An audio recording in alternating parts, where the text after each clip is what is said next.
Sa Talisay, Cebu, 6 na bahay naman ang nawasak ng anuri ng baha dahil sa biglaang pagtaas ng tubig sa Mananga River. Nalubog din sa baha ang ilang barangay sa Mandaue City kaya mahigit 100 pamilya ang napilitang lumikas. Balitang hatid ni Jay Sabale.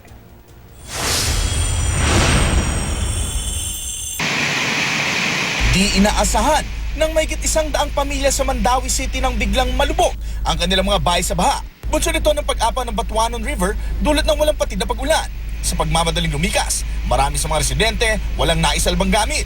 Dahil malakas ang agos ng tubig, kailangan pang kumapit sa lubid ng ilang residente.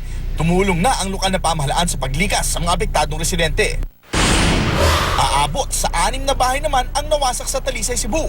Inanod ng tubig ang mga ito dahil sa biglaang pagtaas ng tubig sa Mananga River. Ang isang bahay hindi nakaligtas sa pagragasa ng baha kahit itinali na. Nalubog din sa baha ang mga barangay na malapit sa ilog. Tinatayang aabot sa 136 na pamilya ang apektado ng baha sa syudad. Naparalisa ang daloy ng trapiko sa ilang kalsada sa Dumaguete City, Negros Oriental. Bukod kasi sa baha, halos zero visibility na rin sa lakas ng buhos ng ulan.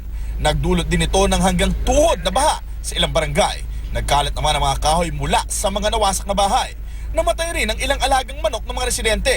May mga ahas din na napadpad sa bahay ng mga residente. Libo-libong empleyado at mga estudyante naman ang stranded sa Cagayan de Oro City dahil sa matinding baha. Nataon kasi sa oras ng uwian ng karamihan sa kanila ang biglaang pagbaha sa lungsod.